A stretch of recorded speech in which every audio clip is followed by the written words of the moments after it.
I'm very honored to introduce to you today Kirsten Schuter, and I want to congratulate you on having your article, Five Keys to a Happy Lasting Marriage, published in Authority magazine recently. Kirsten has written hundreds of articles and edited thousands more on parenting and mental health issues. She fetched an international award with her first co-authored book, Farming Industrial Hemp, Not Your Daddy's Tobacco, and then published Schooling Your Kids Through a Pandemic. Must have been a very timely and valuable book. She is the vice president of Apex Literary Management, and she loves long subtitles, which makes me a fan of yours, by the way. Oh, thank you. So tell us about the dreams you and your late husband shared. Well, just to be able to do good in the world and spread a message of that people can be happy, you don't have to be lonely. You can find happiness in your life, but also like it's not like some pie in the sky thing. It takes a lot of work to be able to do that, to be able to um, get along with other people and make your life including other people. So it's something that we hoped we would be able to do in realistic steps. It's both easy and complicated in a way. And we were chatting before the interview. So it seems like you know what it takes to and integrate your life with somebody else. Yes, And yeah, it can be tough. It could be challenging, but it can also be extremely rewarding, which is the other thing that we were talking about. So, you made a statement that is the passion of my life. A lot of people would benefit from learning the skills needed to maintain a long term marriage and to build the happiest of relationships. It takes skill, and we don't all come into marriage with those skills operational. right. It Most requires, of all me. Yeah. we tend to come in with baggage from whatever wounds we carry from our past or Mhm. whatever was lacking in our upbringing. How did you and your late husband manage to navigate around those issues? Well, actually, even though we were both in mental health, the mental health field, my husband for many years, and then I caught up to him, got my own degree, and we actually, but it doesn't mean that we were immune to any of the effects of childhood and growing up, and yeah, we both had our challenges growing up, and sometimes those challenges led to behavioral problems, mostly on my end, I have to admit. But I'm a good student. He taught me well. And basically, what we found was that you have to have the courage to look at the hardest things that you're trying to avoid Yes. because those are the issues that are most painful, and those are actually the very things that cause the most problems in marriages. And it's unfortunate because those things are really hard and scary.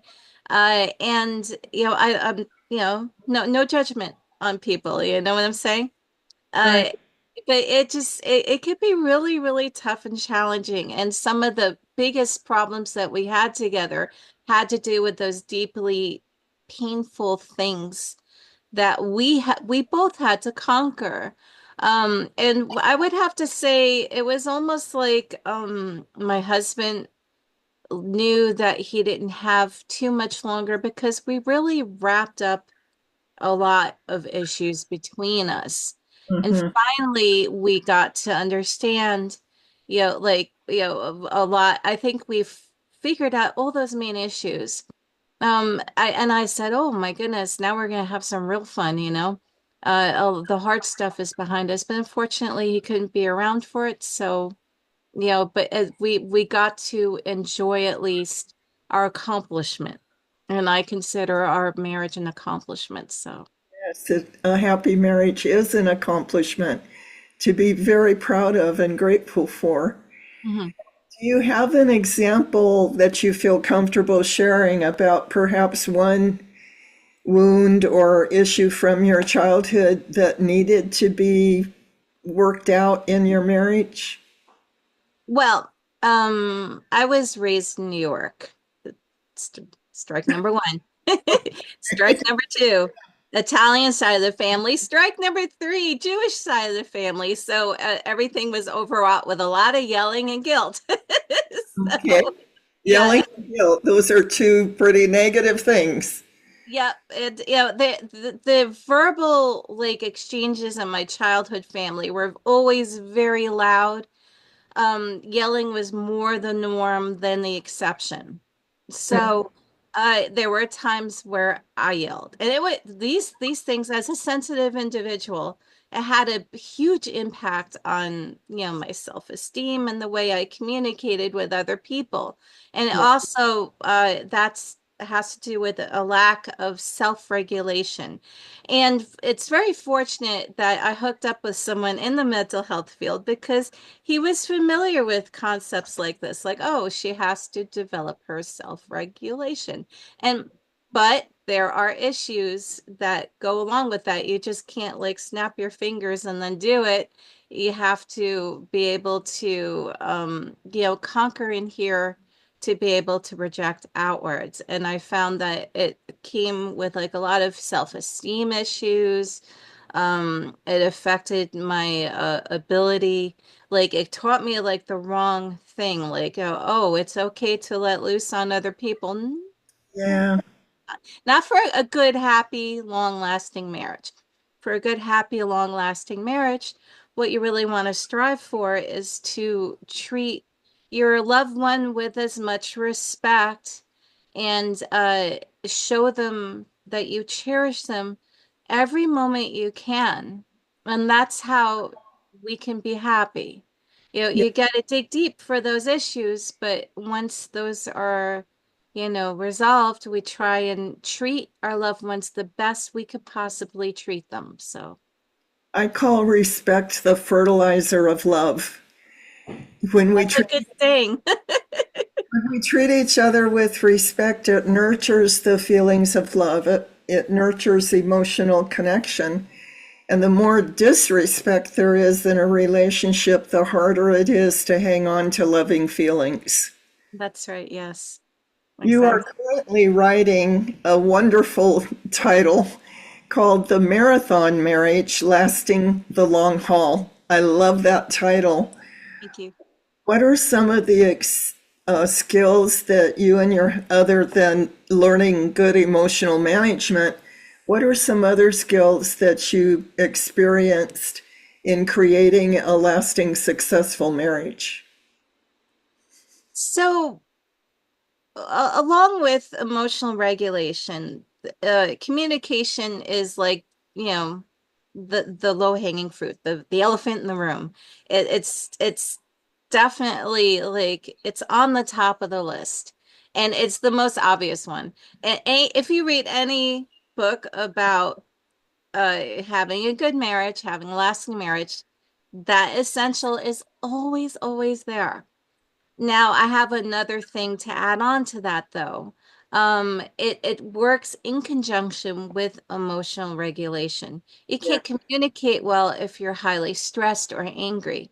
Some people have a lot of really good reasons to be angry, but when we grow up, we're responsible for, and for the sake of our loved ones, our children, and you know, our spouses, we're responsible for making sure that we can communicate in a way, the most productive way we can.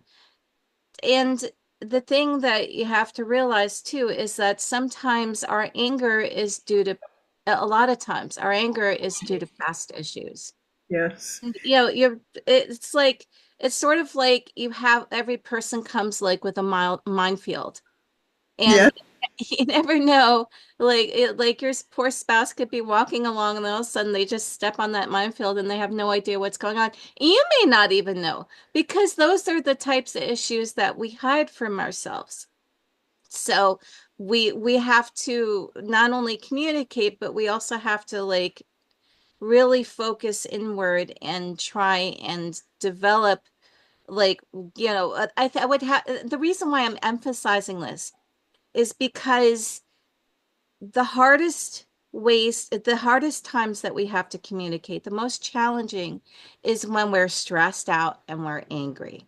And Yes. that right there is the quintessence of how marriages tend to get off track. They could go awry. The people don't communicate well because from your standpoint, you're thinking, well, how could you say that, or how could you possibly, say those things to me? And then the other person is like, what? From that person's point of view, there's nothing wrong with what the person has said. And Right. probably right. So that you got to be careful of those, those, those minefields because those are the things that cause the most issues in the marriage. And we have to be able to communicate well, but not just, oh, hi, how are you doing? When you're not stressed. The big like skill that we have to learn is how to communicate when we're stressed and angry. And if you can master that, it makes your marriage a lot easier, a lot happier. I've learned that whenever I get triggered about something, it is never the immediate issue. It's always something from my past, Right. Yep. Mhm. unresolved pain from my past that got triggered, like you describe a minefield. I love that analogy. You said that you learned to separate for a bit to work through your own anger before coming back to work it out with your partner. That's such a valuable skill that I think is necessary in any intimate relationship. And I love what you had to say about mistake management. No blame. Blame is punitive, judgmental, divisive, and damaging. And I'm quoting you when I say that. Blame, I call blame relationship cancer. Mhm. Anytime you're blaming your partner for your unhappiness, it's because you aren't dealing with something in you that needs Right. to be dealt with. Mhm.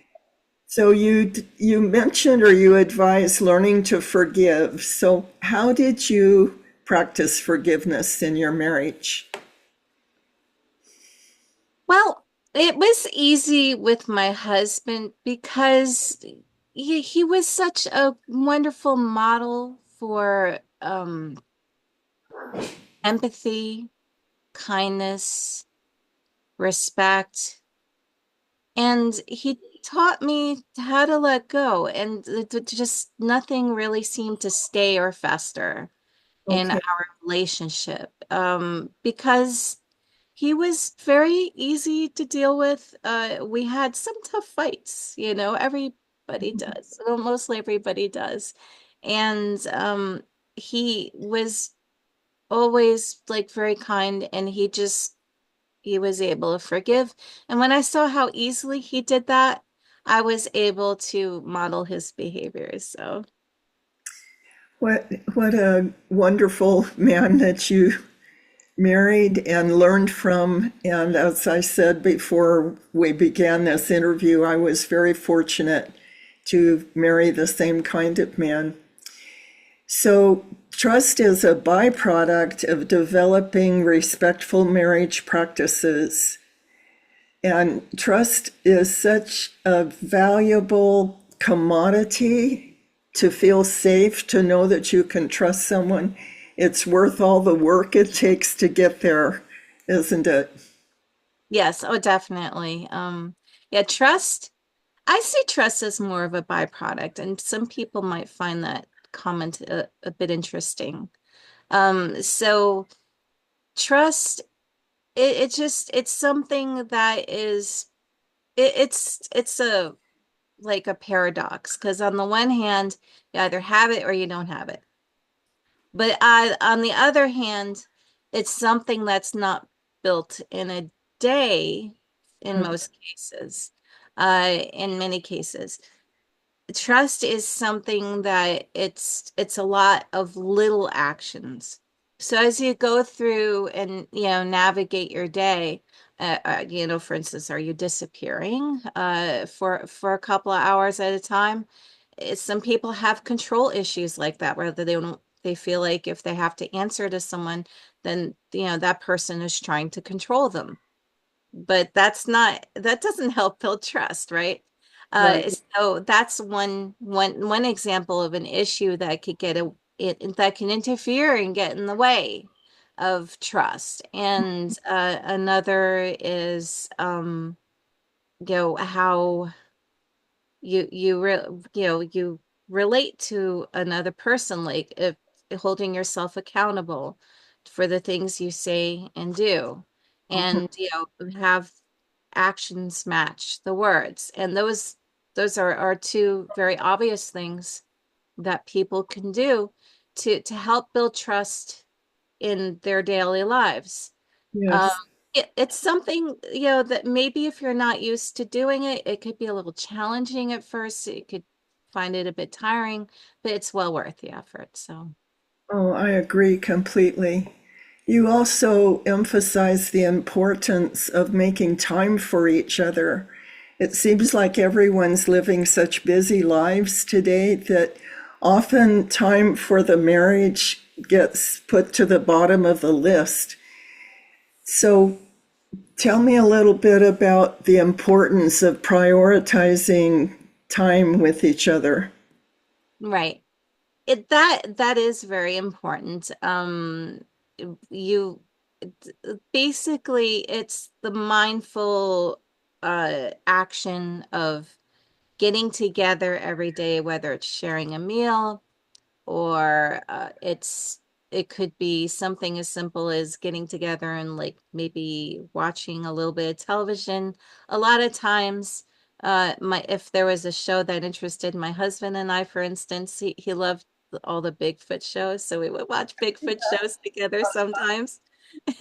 And other times, we wouldn't find television interesting at all, so we would just make a little time to talk. And as time goes on, you think we would be bored. We were together for such a long time, 30 years as a couple and 26 years as a married couple. Basically, the distance of a marathon is how long our marriage was, almost to the month and the day. Yeah. So we often talked. We talked, we communicated throughout the day. And then at night we were able to talk to each other and we never got bored. So it was nice. And it's not that we didn't repeat stories. Sometimes we did, but sometimes you get like a little bit more detail to that story. You get to work out like, certain things, certain issues. If you make the opportunity to relate to each other, Yes. then it's very possible to eventually become very close to your spouse. Yeah. It may not happen in a day, it may not happen in 2 days or a week or a month, but if you keep making those little moments to spend with each other every day, then it gets a lot easier to form those long-term bonds that you need to make sure that you could stay together as a couple. I think that all communication either drives people emotionally apart or connects them emotionally. I really loved your suggestion that we have a National Spouse Appreciation Day. Right. Oh gosh, how many of us do a good job of appreciating our spouse regularly? Right. Or so many don't feel appreciated? And I agree. I think we need to start a movement to legalize the National Spouse Appreciation Day. Awesome. When will your book, Marathon Marriage Lasting the Long Haul, be available? Well, I'm still working on it, but Okay, I'll tell you what, if people come to my website, kirstenshooter.com, and sign up, it's almost done. I have some developers working on it with me. So by the time this comes out, kirstenshooter.com will be up. Sign up, and I will keep everybody posted the moment it comes out. wonderful. And if these viewers would like to read her entire article in Authority Magazine, which is full of wonderful tips, go to Authority Magazine and look up Five Keys to a Happy Lasting Marriage by Kirsten Shooter. Thank you so much for spending time with me today. I love all that we share and that we learn together in of our examples of a very happy, lasting marriage. Thank you very much, Nancy. It was a pleasure seeing you today and speaking with you. And best of luck with your book. Thank you. Thank you very much.